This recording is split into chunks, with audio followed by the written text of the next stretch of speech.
Morning student, एक बार फिर से आप सभी का हार्दिक अभिनंदन। कैसे हो आप लोग? उम्मीद करता हूँ कि आप सभी स्वस्थ और खुश होंगे और आपकी पढ़ाई भी अच्छे से चल रही होगी। तो मित्रों, आज जो अगला बिंदु है उस पर अपन क्या करेंगे, चर्चा करेंगे। अपना जो अगला बिंदु होगा वो होगा घनानंद के कवित्व, ठीक है ना। और उसके कवि है घनानंद। तो देख लेते एक बार, ये तीसरा लेसन हो जाएगा अपना। बिहारी करवा दिया मैंने और भूषण करवा ही दिया मैंने, और तीसरा जो ये लेसन है ना काव्य का, तीसरा लेसन चल रहा है। तो उसकी आज शुरुआत करते हैं। देखिए क्या कहते हैं इसमें घनानंद के बारे में। इनके अगर जन्म परिचय की बात करें या कवि परिचय की बात करें तो इनके जन्म को लेकर के काफ़ी मतभेद है विद्वानों में। लेकिन यहाँ पर हिंदी साहित्य में जो आचार्य रामचंद्र शुक्ल है उनके अनुसार प्रामाणिक माना जाता है, ऑथेंटिक माना जाता है। तो आचार्य शुक्ल ने कहा है कि इनका जन्म हुआ था ग्वालियर के आसपास, ठीक है, या यूपी के आसपास 1746 में संवत इनका जन्म हुआ और 1796 संवत में इनका क्या हो जाता है, देहावसान हो जाता है या इनकी मृत्यु हो जाती है। इसके बाद अगर बात करें तो ये रीतिकाल के प्रमुख कवियों में से एक है। सैकड़ों कवि हुए रीतिकाल में, और रीतिकाल के कवियों को 3 श्रेणियों में बांटा है, रीतिबद्ध, रीतिसिद्ध और रीति मुक्त। तो तीसरी जो कैटेगरी है, उन तीसरी कैटेगरी में से सबसे प्रमुख कवियों में से एक स्थान रखते हैं। अग्रणी है सर्वकोटि के रीति मुक्त कवि या स्वच्छंद धारा भी बोलते हैं। रीति मुक्त कवि काव्य धारा को स्वच्छंद काव्य धारा भी बोलते हैं। स्वच्छंद काव्य धारा या रीति मुक्त काव्य में सबसे आगे इनके बाद में बोधा भी आता है, आलम भी आता है, ठीक है ना। लेकिन घनानंद है ना स्वच्छंद काव्य धारा या रीति मुक्त काव्य धारा में सबसे आगे या टॉप पर विराजमान है, ठीक है। आगे चलते तो इनका जो काव्य है कि इनके काव्य में वियोग श्रृंगार की प्रधानता रही है। वियोग यानी प्यार में बिछुड़ना या प्रेम में बिछुड़न होना। तो वियोग श्रृंगार की प्रधानता होने के कारण इनके काव्यों में या इनकी कविताओं में एक रस की प्रधानता रहती है। कौन सा रस होता है वो? श्रृंगार।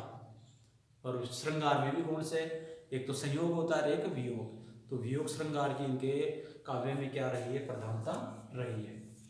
अगर बात करें तो इनके जो कृतियाँ है उन कृतियों की चर्चा करें तो कृतियों में भी इन्होंने बहुत ही बढ़िया कृतियाँ लिखी है। सुजान सागर है, वृह लीला है, और रस केली वल्ली है, और कृपा कंद है, ठीक है। ये आदि इनकी कविताएं है या काव्य है, ठीक है। अब बात करें थोड़ी सी इनकी और चर्चा कर लेते हैं। ये दरबारी कवि थे। किसके दरबारी कवि थे? मोहम्मद शाह रंगीले के दरबारी। मोहम्मद शाह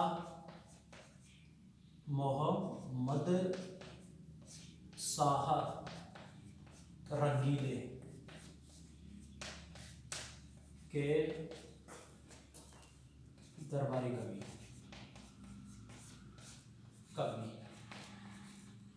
ठीक है बेटा। मोहम्मद शाह रंगीले के दरबार में कविता करने का काम करते थे या मीर मुंशी थे, ठीक है। एक ही बात है, कवि या मीर मुंशी, वो लिखा पढ़ी का काम कर रहे हो। तो एक बार का ऐसा दृष्टांत है, ऐसी घटना है कि इनके मोहम्मद शाह रंगीले जो सम्राट हुआ करते थे उनके दरबार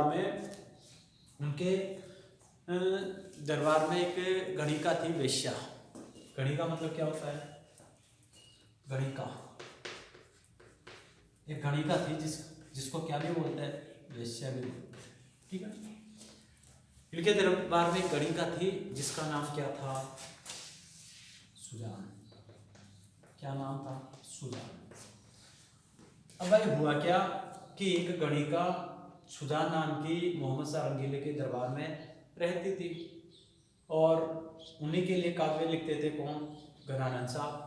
तो घनानंद साहब उनकी ओर आकृष्ट हो जाते हैं, उनसे प्रेम करने लगते हैं। किससे?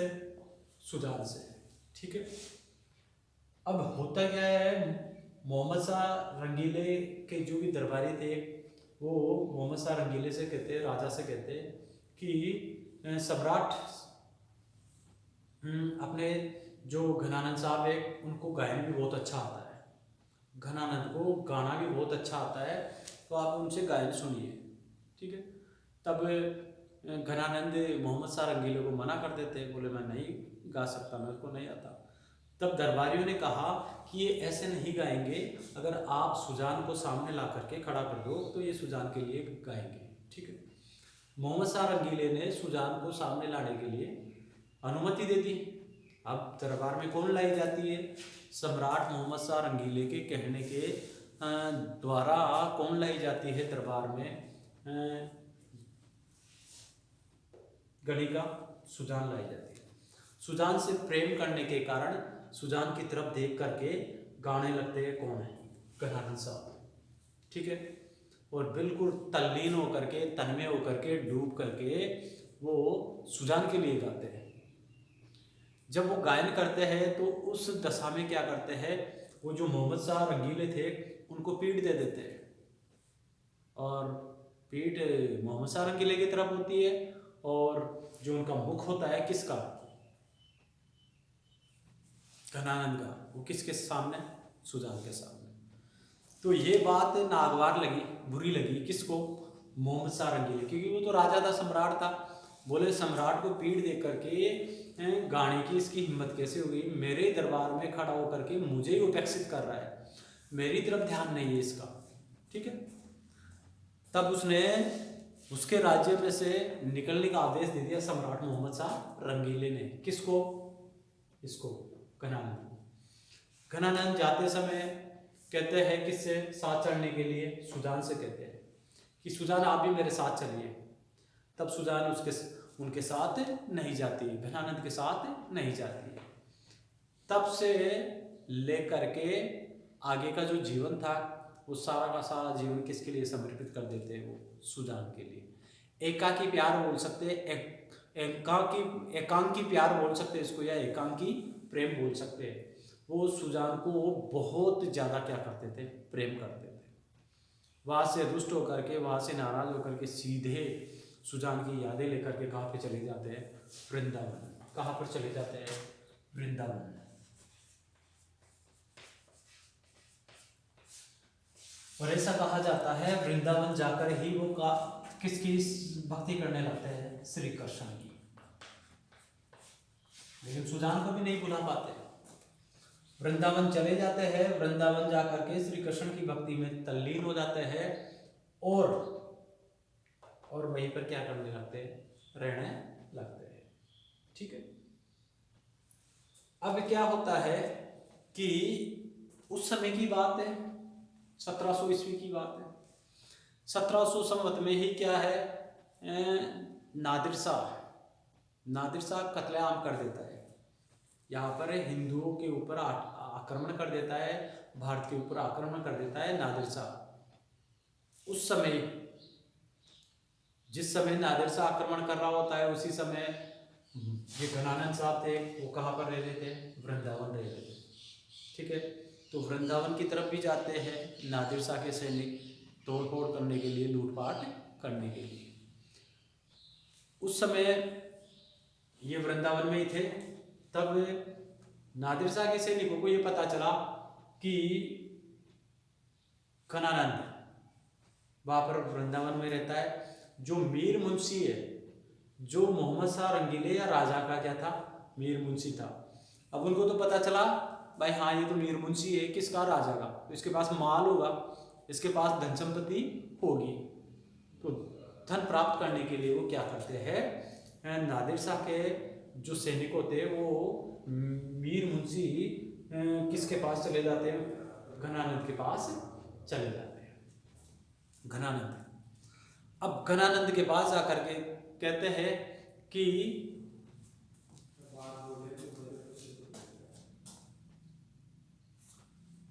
जर जर जर जर।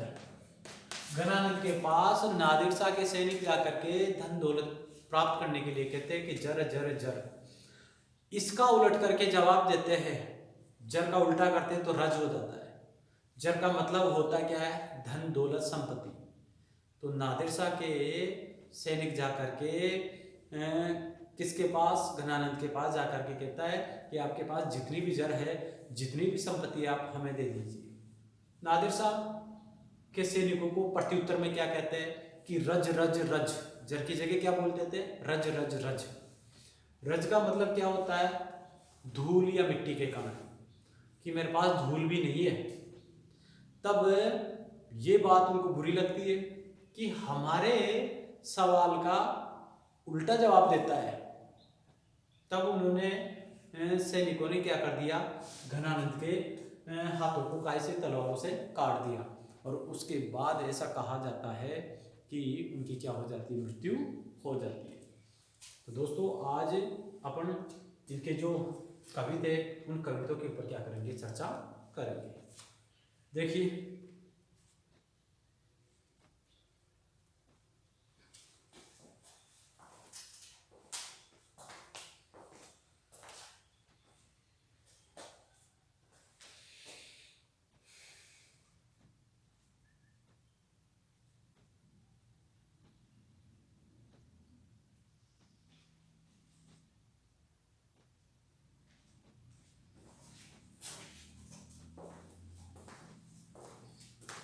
देखो घनानंद के कवित, पहला कवित है क्या, सुनो।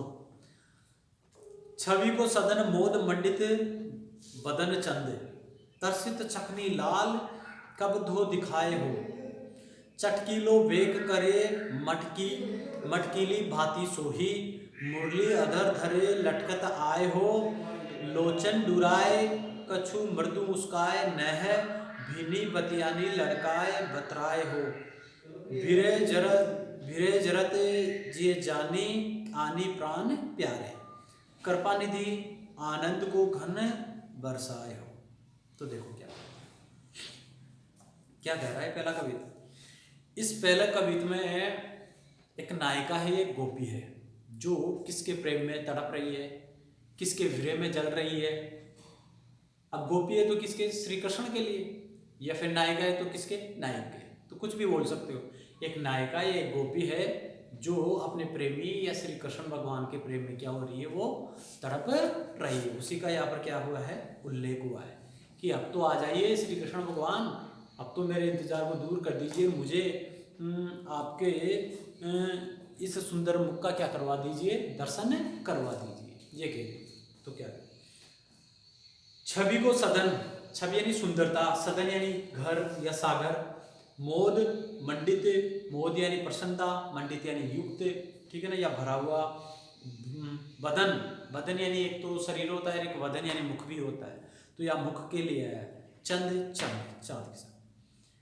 तरसित चखनी, तरसित यानी तर्पित यानी प्यासी, चखनी यानी आंखें, लाल, लाल किसके लिए है, श्री कृष्ण भगवान के लिए। कब दो दिखाए हो, कब आप मुझे दर्शन दोगे या कब दिखाई दोगे। तो एक नायिका या गोपी की वृह स्थिति का वर्णन करते हुए कह रहे हैं, गोपी कह रही है कि है सुंदरता के सागर या है सौंदर्य के भवन और प्रसन्नता से युक्त आपका जो वदन है, आपका जो मुख है, वो किसके समान है, चांद के समान सुंदर है।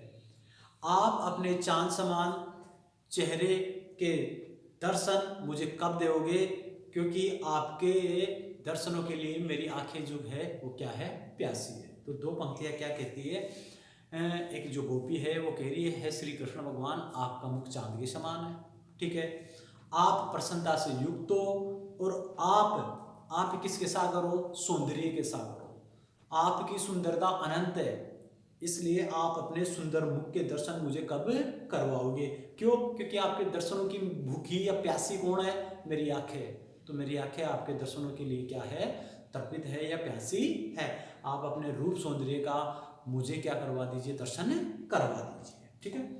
चटकीलो भेक करे, चटकीलो यानी चटकदार या रंग बिरंगे वस्त्र धारण करके, मटकीलो भांति सो, आप श्री कृष्ण भगवान चटकीले वस्त्र धारण करके और मटकते हुए, मस्ती से चलते हुए मुझे दर्शन देने के लिए आ जाइए। आगे देखो, मुरली अधर धरे, मुरली होठों पर धर करके लटक आए हो। हे श्री कृष्ण, गोपी कह रही कि हे श्री कृष्ण भगवान, आप चटकीले या रंग बिरंगे या सुंदर वस्त्र धारण करके मटकते हुए मस्ती से और अपने होठों पर मुरली धारण करके आप मुझे दर्शन देने के लिए आ जाइए, क्योंकि मेरी जो आंखें है एक आपके रूप सौंदर्य की क्या है, प्यासी है। ठीक है। लोचन डुराए कछु मृदु मुस्काए, लोचन डुराए अपनी आंखों को, हे श्री कृष्ण भगवान आप अपनी आंखों को नीचे करके, ठीक है ना, या आंखों को मटकाते हुए, लोचन यानी आंखें, डुरा यानी मटकाते हुए नीचे करके, कछु कुछ मृदु मुस्काए और मधुर मुस्कान के साथ या मीठी मुस्कान के साथ, न है प्रेम पूर्वक या प्यार पूर्वक, भीनी बतियानी, भीनी मध्यम मध्यम या धीमी धीमी, बतियानी बातें लड़काए बतराए हो। तो क्या कह रही है कि अपने आंखों को नीचे करके या आंखों को मटकाते हुए और मधुर मुस्कान के साथ प्रेम पूर्वक मुझसे बातें करने के लिए, मुझसे वार्तालाप करने के लिए, हे श्री कृष्ण भगवान आप क्यों नहीं आते। अर्थात गोपी कह रही है कि मुझसे बातें करने के लिए मीठी मीठी, और क्या आंखों को नीचे झुका करके मधुर मुस्कुराहट के साथ प्रेम पूर्वक बातें करने के लिए आप श्री कृष्ण भगवान आ जाइए मुझे दर्शन देने के लिए।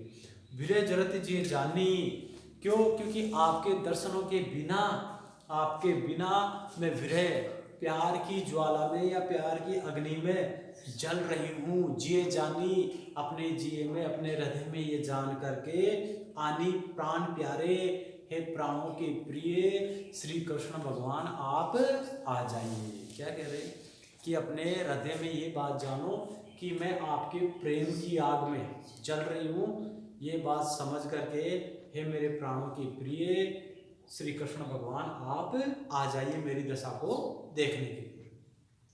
ठीक है। कृपा निधि, कृपा के सागर, कृपा करने वाले भगवान, हे कृपा करने वाले ईश्वर या कृपा के सागर, आनंद को घन बरसाए हो और आकर के मुझे इस विरह की ज्वाला से क्या करो, मुक्ति दिलाओ और आनंद को घन बरसाए। अगर आप आओगे तो मेरे ऊपर आनंद की क्या होगी, वृष्टि होगी या बरसात होगी, अर्थात मुझे आप आकर के आनंद प्रदान कीजिए। ठीक है। तो ये पहला कविता मैंने आपको समझाया। देखिए एक बार दोबारा से इसका हिंदी क्या कहता है कि नायिका की विरह दशा का वर्णन कर रहा है कवि। ठीक है। तो क्या कह रहे, गोपी या नायिका कह रही है, गोपी या नायिका कह रही है कि हे लाल, हे श्री कृष्ण भगवान आपका मुख चांद के समान है, आप प्रसन्नता से युक्त हो, यानी हमेशा हंसते रहते हो, और आपका आप सौंदर्य के साथ हो। ठीक है। आपके सौंदर्य को देखने के लिए मेरी आंखें हमेशा क्या, प्यासी रहती है, इसलिए आप मुझे अपने सुंदरता या सौंदर्य के दर्शन देने के लिए कब आओगे। ठीक है। चटकीला और रंग बिरंगे वस्त्र धारण करके मटकते हुए मस्ती से, होठों पर मुरली धारण करके, ठीक है ना, और होठों पर मुरली धारण करके, नेत्रों को नीचे झुका करके, कुछ मुस्का करके और प्रेम पूर्वक बातें करने के लिए श्री कृष्ण भगवान आप आ जाइए। आप मन में या हृदय में ये जान करके कि मैं, यानी नायिका विरह में जल रही है, ये हृदय में जान करके हे श्री कृष्ण भगवान, हे प्राणों के प्रिय भगवान आप आ जाइए मेरी दशा को ध्यान में रखकर आ जाइए मुझे दर्शन देने के लिए। ठीक है ना।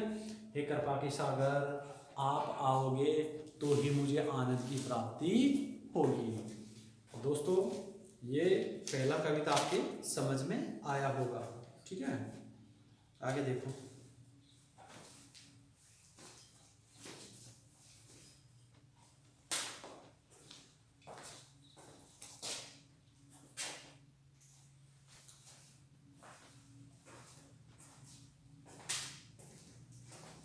नेक्स्ट देखिए जो भी दूसरा,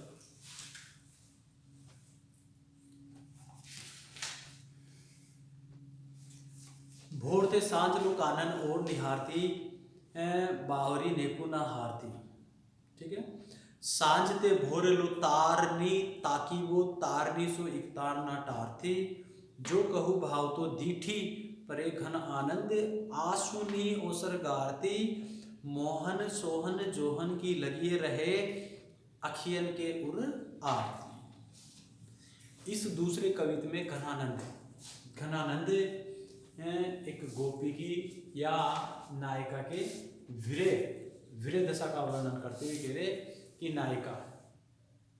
नायिका हमेशा अपने प्रियतम का इंतजार करती रहती है, और कभी सपने में जब उसको प्रियतम का स्मरण हो आता है, या सपने में या सामने उसको प्रियतम का स्मरण हो आता है, तो उसके आंखों से आंसू आने लगते हैं। इस प्रकार से वो प्रियतम के दर्शनों के मौके को भी क्या कर देती है, खो देती है। यहाँ ये वर्णन किया है, देखिए आगे। तो नायिका इंतजार कर रही है किसका, श्री कृष्ण भगवान का। ठीक है, और जब श्री कृष्ण भगवान नहीं आते तो कभी स्मृति में नायिका को कौन दिख जाते हैं, श्री कृष्ण दिख जाते हैं। तब उसके आंखों से आंसू आने लगते हैं।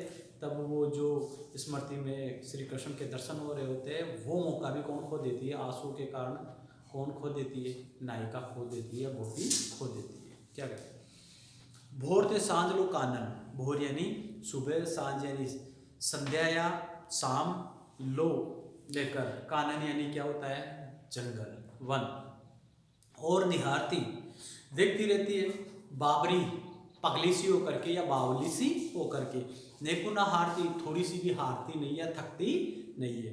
तो देखो क्या कह रहे हैं कि जो गोपी है वो सुबह से लेकर के शाम तक जंगल की ओर निहारती रहती है, जंगल की ओर देखती रहती है, जंगल की ओर किसी के आने का क्या करती रहती है, इंतजार करती रहती है, श्री कृष्ण भगवान के आने का इंतजार करती रहती है। तो क्या कह रहे हैं कि गोपी है वो सुबह से लेकर के शाम तक वन की ओर देखती रहती है। क्यों, क्योंकि वन से उनके जो प्रेमी है श्री कृष्ण भगवान वो आएंगे। क्यों, क्योंकि वन में ही वो गोचारण के लिए गए, गाय चराने के लिए गए, तो गाय चरा करके श्री कृष्ण भगवान आएंगे। इसी भरोसे के कारण वो वन की ओर क्या करती रहती है, देखती रहती है, इंतजार करती रहती है। ठीक है, बाबरी ना नेकु हारती, इस प्रकार से वो इंतजार करने में थोड़ा सा भी क्या नहीं होती, थकती नहीं है या हारती नहीं है। और उसकी स्थिति किसके समान हो गई है, बावरी पगलियों की जैसे उसकी क्या हो गई है, गोपी की दशा हो गई है। तो ये ऑल ओवर इस पंक्ति का अर्थ ये होगा कि जो गोपी है वो सुबह से लेकर के शाम तक वन की ओर निहारती रहती है, देखती रहती है, इंतजार करती रहती है कि वन से कौन लौट के आएंगे, गाय चराने के लिए जो गए हुए श्री कृष्ण वो लौट कर आएंगे। इस प्रकार पगलियों की तरह वो लगातार वन की ओर देखती रहती है। वन की ओर देखने में उसे थोड़ी सी भी क्या नहीं होती, थकान नहीं होती।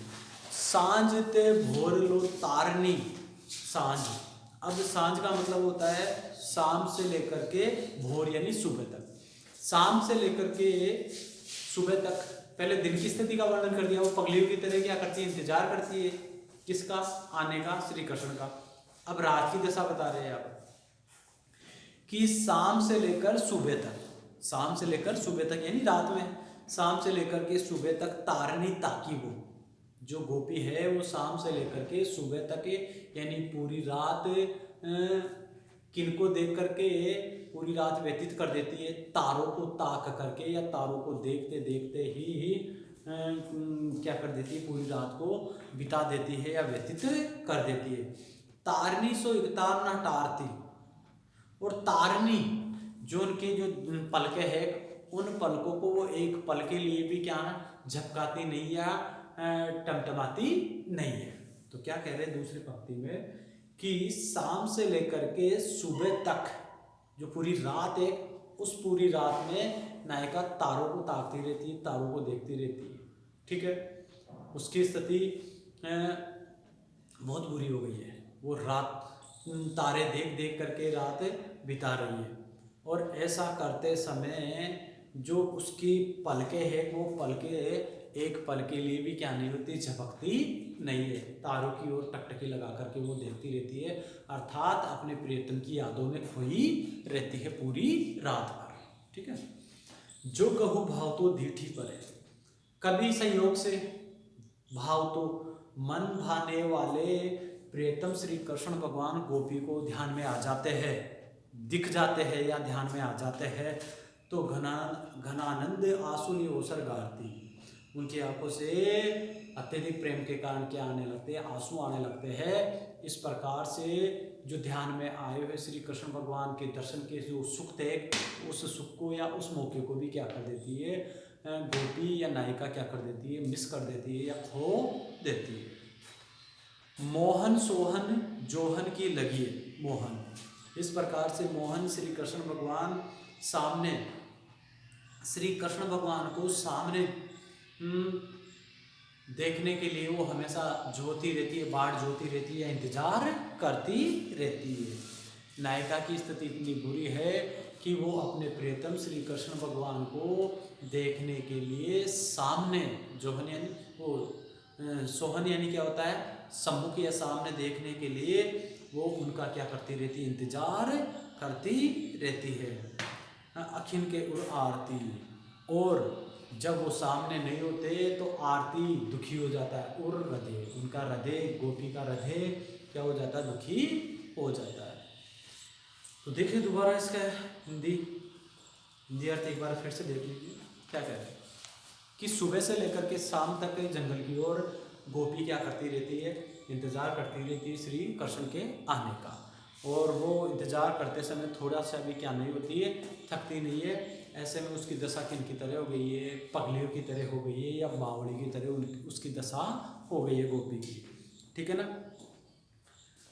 आगे क्या कह रहे हैं, सुबह से लेकर के सांझ यानी शाम से लेकर के संध्या, ठीक है ना, संध्या से लेकर के सुबह तक, यानी पूरी रात वो तारों को क्या करती रहती है, तारों को देखती रहती है। ठीक है ना, तारों को देख करके अपने प्रियतम की यादों में खोई रहती है। और ऐसे में उसके जो खुद के तारे हैं, खुद के तारे यानी उसकी जो पलकें हैं, वो तारों को देखते हुए एक पल के लिए भी क्या नहीं होती, झपकती नहीं है। अगर मन भावन श्री कृष्ण भगवान गोपी को कभी दिख भी जाते हैं, काय में, स्मृति में या याद में दिख भी जाते हैं, तो अत्यधिक प्रेम के कारण उसके आंखों से क्या आने लगते हैं, आंसू आने लगते हैं। इस प्रकार से वो जो स्मृति में आए हुए श्री कृष्ण भगवान का अवसर था, वो अवसर भी खो देती है, काय के कारण, आंसुओं के कारण, क्योंकि आंसू आएंगे तो उसको वो श्री कृष्ण का रूप सौंदर्य भी दिखेगा। मोहन सोहन जोहन, इस प्रकार से श्री कृष्ण भगवान को सामने देखने के लिए हमेशा क्या प्रतीक्षा करती रहती है, इंतजार करती रहती है, कौन, गोपी। और जब वो सामने नहीं दिखते तो उसके हृदय में क्या होता है, दुख होता है या वेदना होती है। ठीक है, ये 2 पद मैंने आपको समझाए, उम्मीद करता हूँ आपको अच्छे से आ गए होंगे।